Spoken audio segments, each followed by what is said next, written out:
ओम शांति। 14 फरवरी 2024। बाबा के महावाक्य। मीठे बच्चे, अंतर्मुखी हो, अपने कल्याण का ख्याल करो। घूमने फिरने जाते हो तो एकांत में विचार सागर मंथन करो। अपने से पूछो, हम सदा हर्षित रहते हैं। प्रश्न: रहमदिल बाप के बच्चों को अपने पर कौन सा रहम करना चाहिए? उत्तर: जैसे बाप को रहम पड़ता है कि मेरे बच्चे कांटों से फूल बने।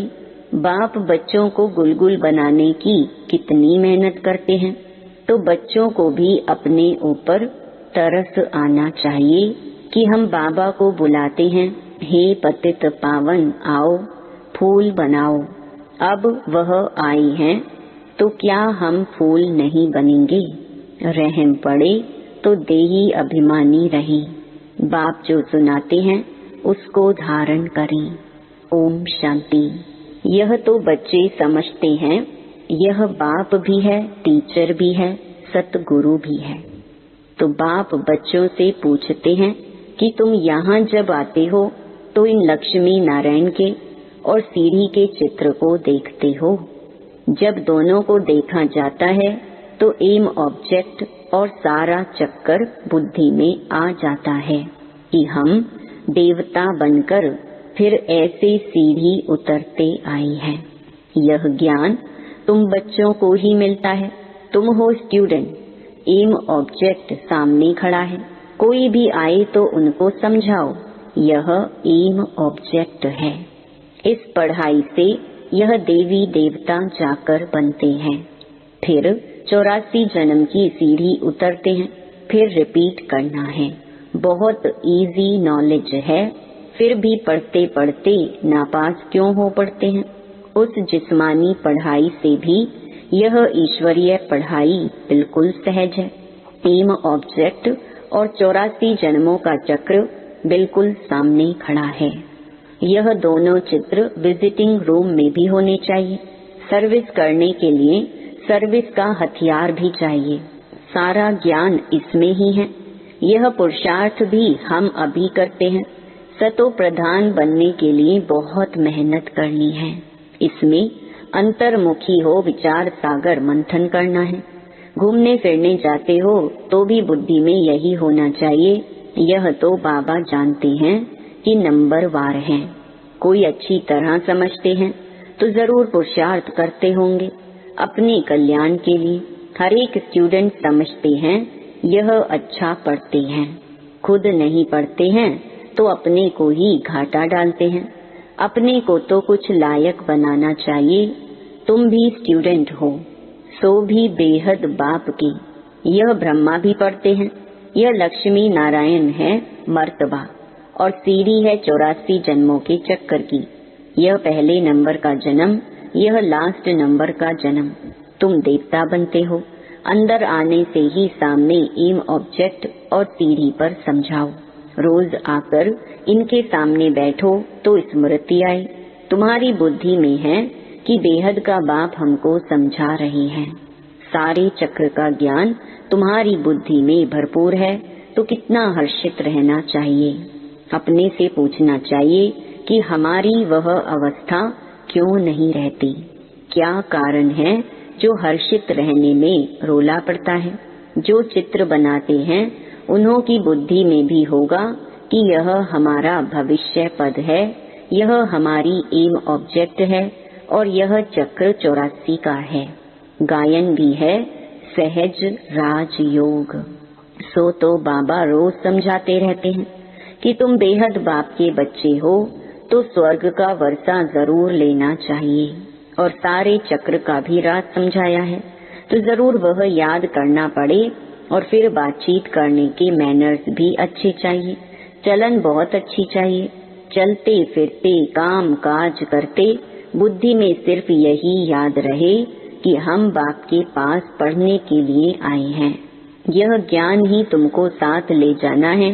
पढ़ाई तो सहज है, परंतु अगर पूरी रीति नहीं पढ़ेंगे तो टीचर को जरूर यह ख्याल रहेगा कि अगर क्लास में बहुत डल बच्चे होंगे तो हमारा नाम बदनाम होगा।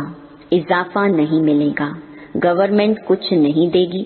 यह भी स्कूल है ना, इसमें इजाफा आदि की बात नहीं, फिर भी पुरुषार्थ तो कराया जाता है ना। चलन को सुधारो, दैवी गुण धारण करो, कैरेक्टर अच्छे चाहिए। बाप तो तुम्हारे कल्याण के लिए आए हैं, परंतु बाप की श्रीमत पर चल नहीं सकते। श्रीमत कहे यहाँ जाओ तो जाएंगे नहीं, कहेंगे यहाँ गर्मी है, यहाँ ठंडी है। बाप को पहचानते नहीं कि कौन हमको कहते हैं। यह साधारण रथ ही बुद्धि में आता है, वह बाप बुद्धि में आता ही नहीं है। बड़े राजाओं का कितना सबको डर रहता है, बड़ी अथॉरिटी होती है। यहाँ तो बाप कहते हैं मैं गरीब निवाज हूँ, मुझ रचता और रचना के आदि मध्य अंत को कोई नहीं जानते हैं। कितने ढेर मनुष्य हैं, कैसी कैसी बातें करते हैं, क्या क्या बोलते हैं। भगवान क्या चीज होती है यह भी जानते नहीं। वंडर है ना। बाप कहते हैं मैं साधारण तन में आकर अपना और रचना के आदि मध्य अंत का परिचय देता हूँ। 84 की यह सीढ़ी कितनी क्लियर है। बाप कहते हैं मैंने तुमको यह बनाया था, अब फिर बना रहा हूँ। तुम पारस बुद्धि थे, फिर तुमको पत्थर बुद्धि किसने बनाया। आधा कल्प रावण राज्य में तुम गिरते ही आते हो, अब तुमको तमो प्रधान से सतो प्रधान जरूर बनना है। विवेक भी कहता है बाप है ही सत्य, वह जरूर सत्य ही बताएंगे। यह ब्रह्मा भी पढ़ते हैं, तुम भी पढ़ते हो। यह कहते हैं मैं भी स्टूडेंट हूँ, पढ़ाई पर अटेंशन देता हूँ। एक्यूरेट कर्मातीत अवस्था तो अभी बनी नहीं है। ऐसा कौन होगा जो इतना ऊंच पद पाने के लिए पढ़ाई पर ध्यान नहीं देगा। सब कहेंगे ऐसा पद तो जरूर पाना चाहिए। बाप के हम बच्चे हैं तो जरूर मालिक होने चाहिए। बाकी पढ़ाई में उतराई चढ़ाई तो होती ही है। अब तुमको एकदम ज्ञान का तंत सार मिला है। शुरू में तो पुराना ही ज्ञान था, धीरे धीरे तुम समझते ही आए हो। अभी समझते हैं ज्ञान तो सचमुच अभी हमको मिलता है। बाप भी कहते हैं आज मैं तुमको गुह्य गुह्य बातें सुनाता हूँ। फट से तो कोई जीवन मुक्ति पा नहीं सकता, सारा ज्ञान उठा नहीं सकता। पहले यह सीढ़ी का चित्र थोड़े ही था, अब समझते हैं बरोबर हम ऐसे चक्कर लगाते हैं। हम ही स्वदर्शन चक्रधारी हैं। बाबा ने हम आत्माओं को सारे चक्कर का राज समझा दिया है। बाप कहते हैं तुम्हारा धर्म बहुत सुख देने वाला है। बाप ही आकर तुमको स्वर्ग का मालिक बनाते हैं। औरों के सुख का टाइम तो अभी आया है, जबकि मौत सामने खड़ा है। यह एरोप्लेन बिजलियां आदि पहले नहीं थी, उन्हों के लिए तो अभी जैसे स्वर्ग है। कितने बड़े बड़े महल बनाते हैं, समझते हैं अभी तो हमको बहुत सुख है। लंदन में कितना जल्दी पहुंच जाते हैं, बस यही स्वर्ग समझते हैं।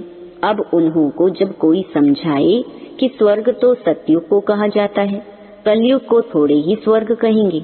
नरक में शरीर छोड़ा तो जरूर पुनर्जन्म भी नरक में ही लेंगे। आगे तुम यह बातें नहीं समझते थे, अब समझते हो।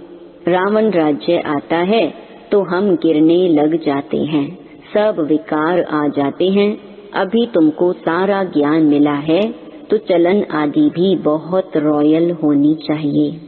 अभी तुम सतयुग से भी जास्ती वैल्यूबल हो। बाप जो ज्ञान का सागर है वह सारा ज्ञान अभी देते हैं, और कोई भी मनुष्य ज्ञान और भक्ति को समझ ना सके, मिक्स कर दिया है। समझते हैं शास्त्र पढ़ना यह ज्ञान है और पूजा करना भक्ति है। तो अब बाप गुलगुल बनाने के लिए कितनी मेहनत करते हैं। बच्चों को भी तरस आना चाहिए कि हम बाबा को बुलाते हैं, पतितों को आकर पावन बनाओ, फूल बनाओ। अब बाप आए हैं तो अपने पर भी रहम करना चाहिए। क्या हम ऐसे फूल नहीं बन सकते? अब तक हम बाबा के दिल तख्त पर क्यों नहीं चढ़े हैं?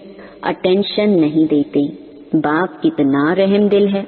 बाप को बुलाते ही हैं पतित दुनिया में कि आकर पावन बनाओ। तो जैसे बाप को रहम पड़ता है ऐसे बच्चों को भी रहम पड़ना चाहिए, नहीं तो सतगुरु के निंदक ठौर न पाए। यह तो किसको स्वप्न में भी नहीं होगा कि सतगुरु कौन। लोग गुरुओं के लिए समझ लेते हैं कि कहाँ श्राप ना दे देवे, अकृपा ना हो जाए।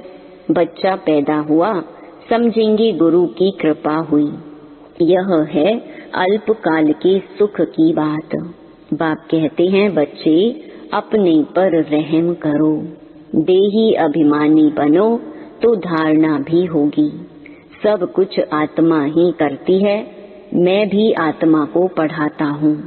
अपने को आत्मा पक्का समझो और बाप को याद करो। बाप को याद ही नहीं करेंगे तो विकर्म विनाश कैसे होंगे। भक्ति मार्ग में भी याद करते हैं, हे भगवान रहम करो। बाप लिबरेटर भी है तो गाइड भी है, यह भी उनकी गुप्त महिमा है। बाप आकर सब बतलाते हैं कि भक्ति मार्ग में तुम याद करते हो, मैं आऊंगा तो जरूर अपने समय पर, ऐसे जब चाहूं तब आऊं यह नहीं, ड्रामा में जब नूंद है तब आता हूँ। बाकी ऐसे ख्यालात भी कभी नहीं आते हैं। तुमको पढ़ाने वाला वह बाप है, यह भी उनसे पढ़ते हैं। वह तो कभी भी कोई खता भूल नहीं करते, किसको रंज नहीं करते। बाकी सब नंबरवार टीचर हैं। वह सच्चा बाप तुमको सत्य ही सिखलाते हैं। सच्चे के बच्चे भी सच्चे, फिर झूठे के बच्चे बनने से आधा कल्प झूठे बन पड़ते हैं।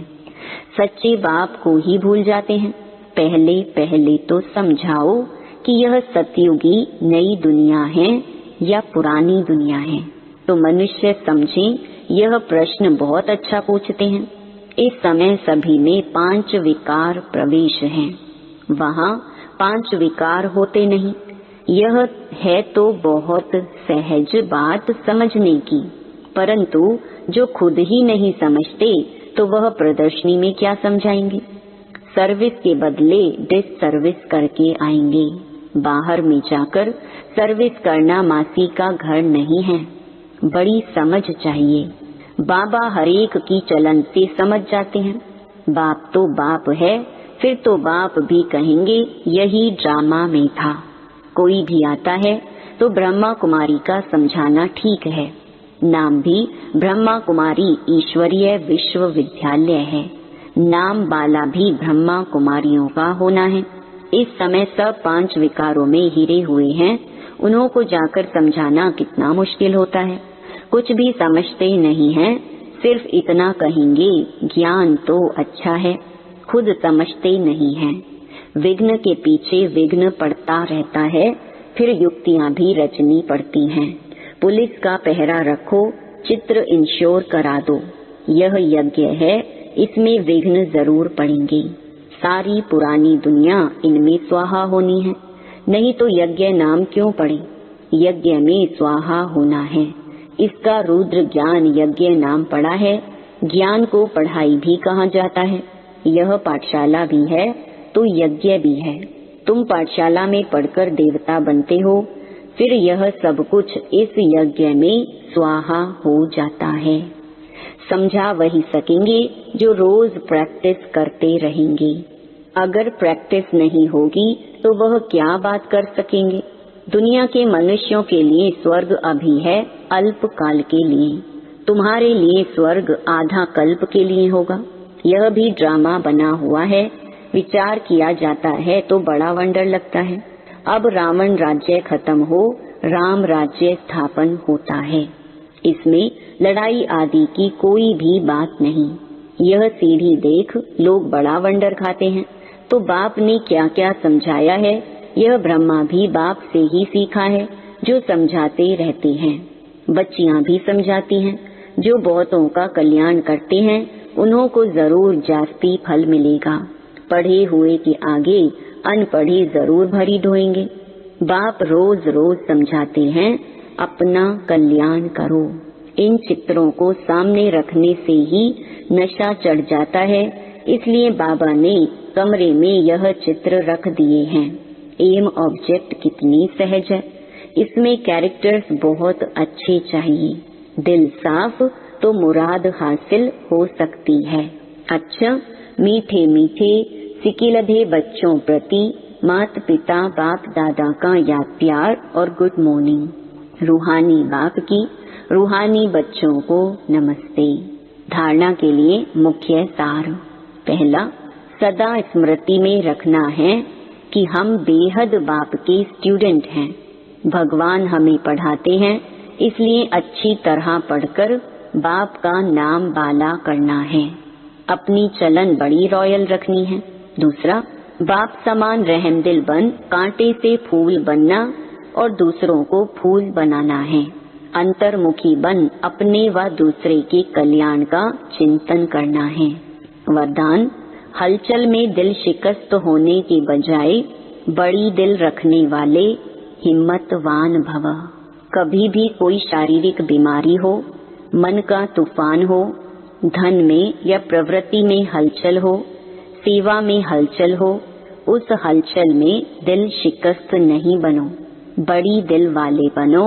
जब हिसाब किताब आ गया, दर्द आ गया, तो उसे सोच सोचकर दिल शिकस्त बन बढ़ाओ नहीं, हिम्मत वाले बनो। ऐसे नहीं सोचो हाय क्या करूं, हिम्मत नहीं हारो, हिम्मतवान बनो तो बाप की मदद स्वतः मिलेगी।